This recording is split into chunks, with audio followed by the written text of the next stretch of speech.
I think we got our toothy critter finally. Don't be a shark. Oh yeah, there's our mackerel. Lighting the drag here. Get those strong surges.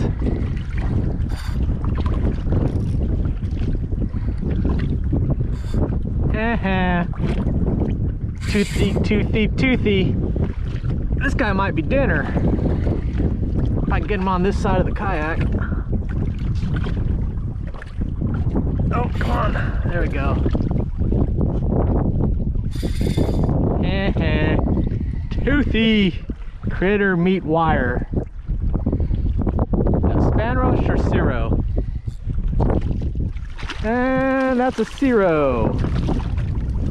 Little guy, but I think he might go back for dinner. Yeah, you're going to dinner. That'll be some sashimi and a little bit of quick fry, quick grill food. And here's our beautiful boneless Cero mackerel fillets.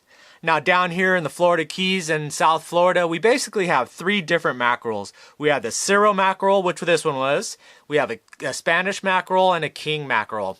The Spanish mackerel and the king mackerel are more of an oily fish, so they tend to have a little bit of a fishy flavor to them. Now those are great because of the oiliness for smoking and using in fish dip, but they're also great just straight grilled as well.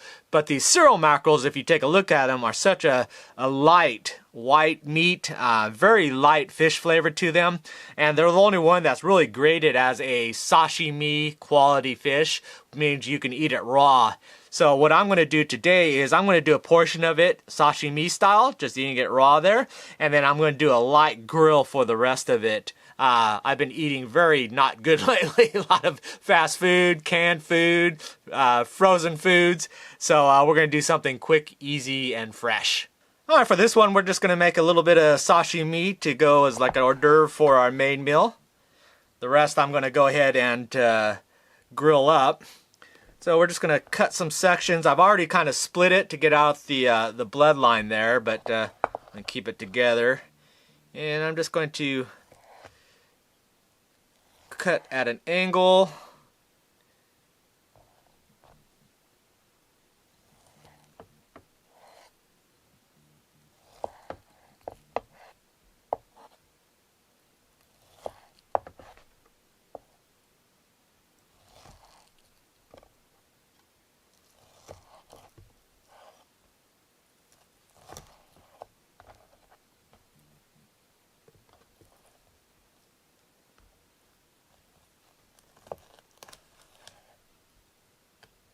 Alright, there we go.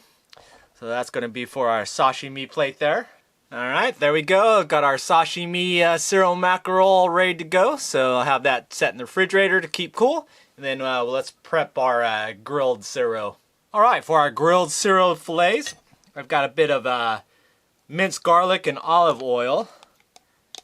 So I'm just going to dabble some along there. Use that olive oil to be our keep things nice and moist.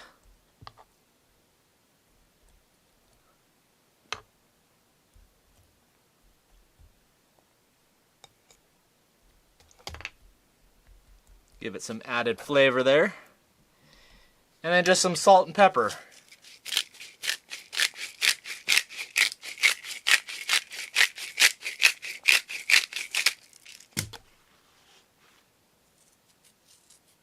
Some pink sea salt. Alright, there we go, ready for the grill. Alright, our pan is ready. Fillets are ready.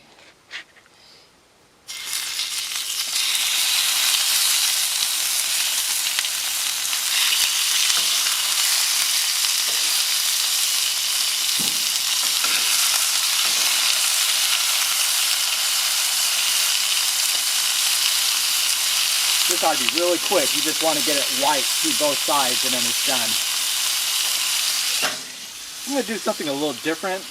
I'm going to let it cook all the way through without turning it. That way I don't lose those good garlic bits on top. So I'm going to wait for it to pretty much cook all the way through so the only translucent parts are all gone. And I'm going to turn it off and just let it just sit there in the heat and then give it a couple minutes and then pull it off. So I'm going to shut the heat off and then just let it cook and bake.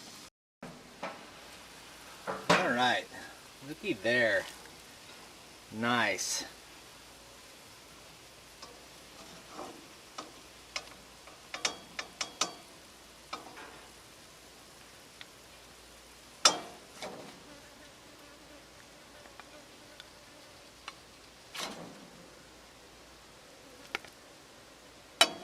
Beautiful. Okay, the Ceros are ready, so let's plate them up. Alright, a little bit of soy sauce to go with our fake wasabi there. And bam. Hors d'oeuvres are ready. Sashimi.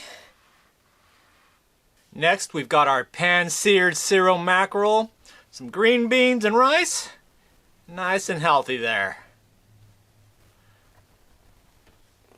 Alright, let's start off with our sashimi plate there. Super light. A little bit of wasabi. Ooh, that's a lot of wasabi. Too much wasabi. There you go.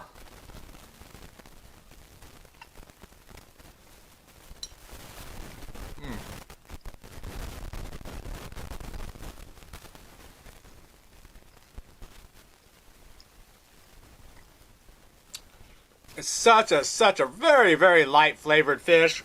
Very good texture. It's perfect for sashimi, so excellent choice there. Then got our pan fried Cero mackerel with olive oil garlic. As you can see, nice white flaky meat there.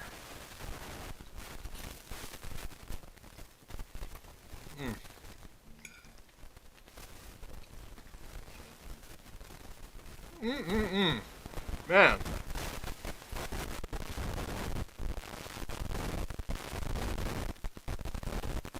So good. Man, that's good. One of the things with the Cero mackerel is my favorite way of doing it is actually using it to make fish and chips. So batter fried fish is such a white, tender meat, but it's a long fillet. So it makes it really nice to make fish fingers with. So if I get a bigger one than that, that's exactly what I do. But for a light, healthy meal, the sashimi with the pan fried is just, boom, way to go. So anyways, that's what it's for lunch. Now I got a project because I got to fix the kayak. Because if I don't get that fixed, then I don't eat. So I'll show you what I'm going to be working on. Well, that's not good. My rudder just snapped off. Can't tell where it broke. I think the actual bolts basically snap off. That's happened before. Oh, bummer. Well, I think I know where we're fishing. X marks the spot. So this is what I need to work on. This is the back of my kayak there. And these are the two bolt holes where the rudder bolts to. This one, it looks like it either just unscrewed, got loose and unscrewed, but this one got sheared off, so I need to tap it and then use an easy out to back it out. I've done it once before. It wasn't too bad, but drilling a stainless steel bolt is never easy. But you can see how it just basically sheared off of this one. This one's still okay, but not good. So now that it's evening time, I'm going to head over to Home Depot and get a small drill bit because I need a new one to get through that stainless steel there. Alright, here's our parts and equipment list that we're going to need to pull that broken bolt out. This is the actual piece that we're going to be removing. This is the one I pulled out after last breakage. You can see the hole drilled through the center of it. But that's the length that's broken off inside the kayak, and that's the actual bolt there. A good one. The way it's going to work is I've got 3 stages of drills bits. So I've got 1/16, 5/64, and I forgot what this one was. This is the final one, and that matches this, which is the easy out. It's just basically a reverse thread. So as you turn counterclockwise drill the hole, stick it into the hole, push in, and then turn counterclockwise, it actually tightens, and that'll allow you to untwist that bolt out. So that's how it's going to work. And then I've got some a small crescent wrench which will allow me to turn the easy out. So that's what we're going to do. I already used a small hole punch to put a little divot right in the center, or close to the center as I could. So that'll help me get the drill bit started. And then I'm just going to use a lot of lube and try to bust through that bolt there with the smallest drill bit. The key thing is take your time, just do a little at a time, lube it, drill a little bit, lube it, because you definitely don't want to force it and break off that drill bit inside there, because then you'll be totally screwed. Plus you don't want to damage the existing threads, so you just want to be very, very careful. Take your time. It's all about the lube. So make sure you oil it up constantly.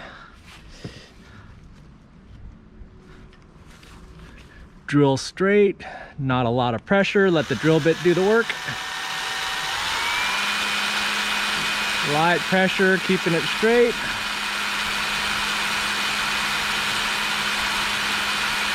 Next, we're going to punch through with the next size drill bit.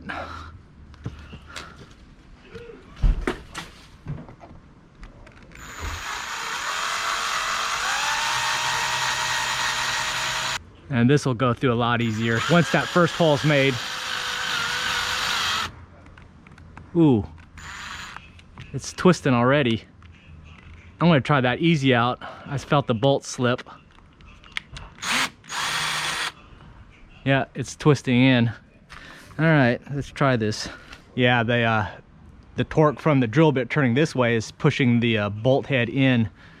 So I'm gonna try the easy out and see if I could get it to pull out.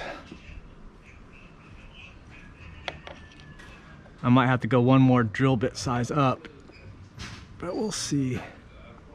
Even though the bolt is loose and it's twisting in, I still have to drill it out to the larger size for that easy out to fit inside the hole and then allow me to put pressure on it. So I got to still widen this hole up. Okay, I just got the hole wide enough so I can get the easy out pushed in there, and it's counter cut.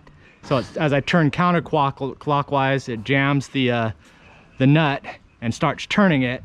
So it's already coming out. There we go. Easy peasy.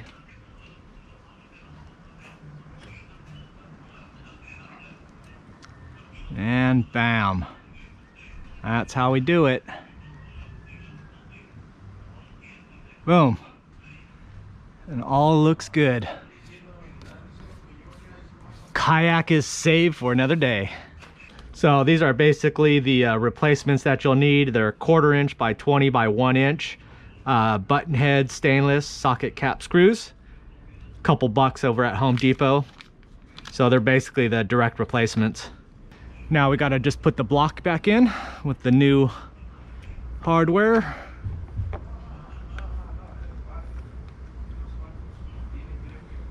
Now I'm just gonna go slightly stronger than snug.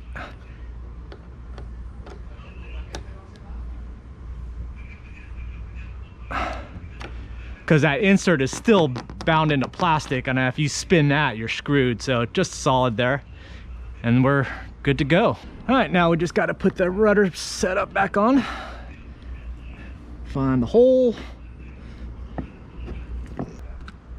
There we go. See if you can see it there. 1 hole, 2 holes. And then you got to twist it so the rope goes inside there.